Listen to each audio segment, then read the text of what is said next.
మనందరికీ తెలిసిందే. ఖతార్ ప్రభుత్వం 8 మంది భారత మాజీ నేవీ అధికారులకి మరణశిక్ష విధించింది. ఈ విషయం మనకు తెలిసిందే. ఎవరైతే భారత మాజీ అధికారులు, నావికులు, నేవీ సిబ్బంది ఉన్నారో వాళ్ళు ఖతార్‌లో పనిచేస్తున్నారు. మాజీలు అక్కడ పార్ట్ టైమ్ పనిచేస్తున్నారు. అక్కడ ఒక డిఫెన్స్ కంపెనీలో వాళ్ళు పనిచేసేవాళ్ళు.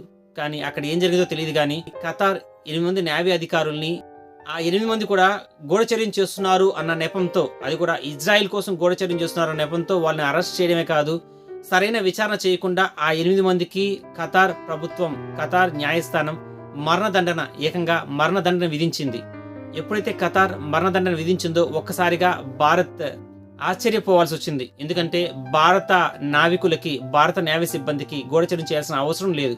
మరీ ముఖ్యంగా ఇజ్రాయెల్ కోసం గూఢచర్యం చేయాల్సిన అవసరం అంతకన్నానూ లేదు. ఈ విషయంపై భారత్ దౌత్యపరంగా ఖతార్పై అనేక విధాలుగా ఒత్తిడి తీసుకొచ్చే ప్రయత్నం చేసింది. మొదట్లో ఖతార్ ఎంత మాత్రం మన దౌత్యానికి గాని, మన ఒత్తిడికి గాని వాళ్ళు సరైన విలువ ఇవ్వలేదు, లొంగలేదు. కానీ క్రమంగా మన నాయకులు ఎవరైతే ఉన్నారో అజయ్ దోవల్ గాని, జయశంకర్ గాని, ఆఖరికి మోడీ కూడా ఖతార్ ప్రభుత్వంపై ఒత్తిడి తీసుకొచ్చారు. మన దౌత్యం ఫలించింది, మన ఒత్తిడి ఫలించింది. ఒకానొక దశలో ఆ 8 మంది నేవీ సిబ్బందికి, మాజీ నేవీ సిబ్బందికి ఖతార్ ప్రభుత్వం, ఖతార్ న్యాయస్థానం మరణ శిక్షను తప్పించి కేవలం జైలు శిక్షను మాత్రమే విధించింది. అయినప్పటికీ మన భారత నాయకులు ఎవరైతే ఉన్నారో వాళ్ళు దీనికి కూడా అంగీకరించలేదు. మరింత ఒత్తిడి తీసుకొచ్చారు. ఆఖరికి వాళ్ళు ఇవాళ పూర్తిగా ఖతార్ జైలు నుంచి విడుదలయ్యారు. మన దేశానికి కూడా వచ్చేశారు.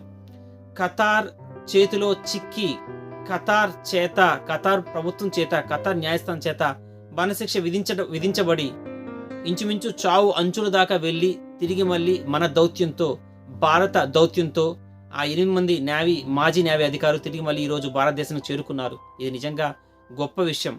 భారత దౌత్యంలో ఇది ఒక చెప్పుకోదగిన గొప్ప విశేషం.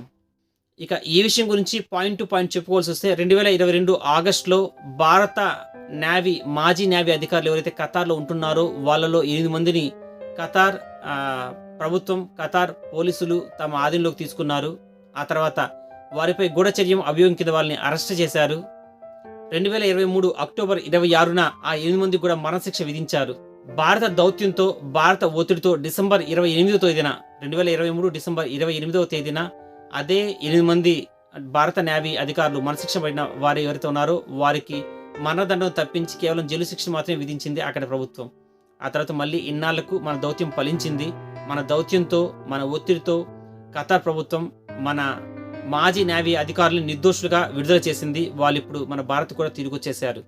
మరి మన దౌత్యం ఎంత గొప్పగా పనిచేస్తుందో, మన దౌత్యం మన శత్రువుల దగ్గర సైతం ఎంత గొప్పగా పనిచేస్తుందో, మన దౌత్యం ఖతార్ లాంటి బలమైన దేశం దగ్గర కూడా, ఒక ముస్లిం పెద్దయిన ఖతార్ లాంటి బలమైన దేశం దగ్గర కూడా ఏ విధంగా పనిచేస్తుందో మనం గుర్తుంచుకోవాలి.